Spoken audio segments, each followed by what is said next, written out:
Assalamualaikum warahmatullahi wabarakatuh. Saya Intan Nuraini Ramdhani dengan NIM 642231121. Di sini saya akan mempresentasikan hasil analisis jurnal yang berjudul Aspek Keperilakuan dalam Proses Penganggaran Perusahaan Jasa. Pada identitas jurnal ini bernamakan Jurnal Ilmiah Manajemen Ekonomi dan Akuntansi, memiliki volume 6, bernomorkan 2, dan berada pada halaman 991 sampai 1001. Jurnal ini diterbitkan tahun 2022 dengan judul jurnal yaitu Aspek Keperilakuan dalam Proses Penganggaran Perusahaan Jasa. Korespondensinya yaitu kenraciptaloka@gmail.com. Jurnal ini ditulis oleh Raci Ciptaloka dan Sri Trisaningsih.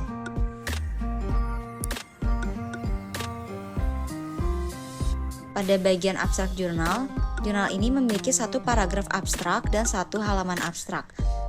Adapun uraian abstrak dari jurnal ini yaitu abstrak disajikan dalam format bahasa Indonesia dan bahasa Inggris.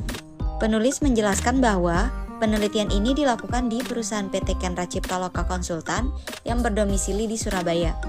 Adapun kata kunci dari uraian abstrak ini adalah konsep perilaku dan konsep anggaran. Di dalam pendahuluan jurnal ini, penulis menyatakan bahwa dalam proses penganggaran kerap timbul bias yang dikarenakan perbedaan dalam penentuan justifikasi dari setiap individu, sehingga aspek kepribadian dalam penganggaran harus diperhatikan. Manajemen wajib menyadari adanya aspek perilaku manusia dalam penganggaran dan merupakan faktor kunci untuk memberikan motivasi pada karyawan dan mengkoordinasi aktivitas. Tujuan penelitian dari penelitian ini yaitu untuk mengetahui aspek perilaku dalam proses penganggaran di perusahaan jasa, tepatnya pada PT Kenra Ciptaloka Konsultan yang berdomisili di Surabaya. Metode penelitian yang digunakan adalah di bagian pertama, jenis penelitian yang digunakan oleh penulis adalah penelitian kualitatif, di mana peneliti berusaha memahami kejadian dalam penggunaan data. Dan yang kedua, jenis data yang digunakan sang peneliti dalam penelitian berupa data kualitatif. Data primer didapat langsung dari objek yang diteliti tanpa perantara. Dan yang terakhir, teknik pengumpulan data yang digunakan sang peneliti berupa wawancara, telaah pustaka, dan dokumentasi. Adapun hasil dan pembahasan dari penelitian ini adalah peneliti menyatakan bahwa PT Kenra Ciptaloka Konsultan menerapkan insentif jika program kerja dan anggaran yang ditetapkan sesuai dan laba yang diperoleh tinggi, sehingga terdapat dua aspek pengendalian yaitu pengendalian dari sisi penyusunan anggaran dan pengendalian dari tingkat laba.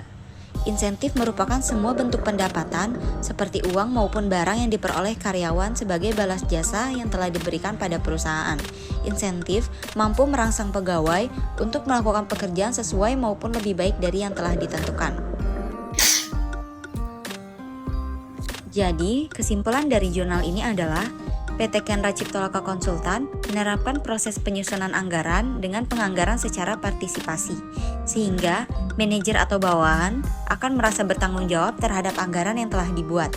Semakin tinggi keterlibatan mereka, maka semakin tinggi pula tanggung jawab untuk melaksanakan keputusan yang dihasilkan bersama. PT Kenra Ciptaloka Konsultan memiliki kebijakan insentif dalam pengendalian anggaran. Dengan penerapan insentif pada akhir masa proyek, selain pada pencapaian target anggaran, tetapi juga pada keuntungan proyek, maka manajer dan bawahan akan berusaha menetapkan anggaran dengan sewajarnya, bahkan seefisien mungkin agar mendapatkan presentasi insentif yang lebih besar. Adapun kelebihan dari jurnal ini adalah, pada bagian abstrak, jurnal ini menggunakan abstrak dengan format bahasa Inggris, maka jurnal berpotensi menjadi rujukan secara internasional. Jurnal ini juga menggunakan format bahasa Indonesia, maka abstrak jurnal dapat dimengerti oleh pembaca yang tidak begitu mahir dalam bahasa internasional. Kelebihan yang lain adalah dilihat dari metode penelitian yang digunakan yaitu kualitatif, menyajikan sebuah data dengan sangat valid dan dapat dipertanggungjawabkan. Kekurangan dari penelitian ini adalah karena metode penelitian yang digunakan merupakan metode kualitatif, sehingga penelitian dapat dianggap tidak representatif dan tidak bisa dianggap mewakili keseluruhan populasi.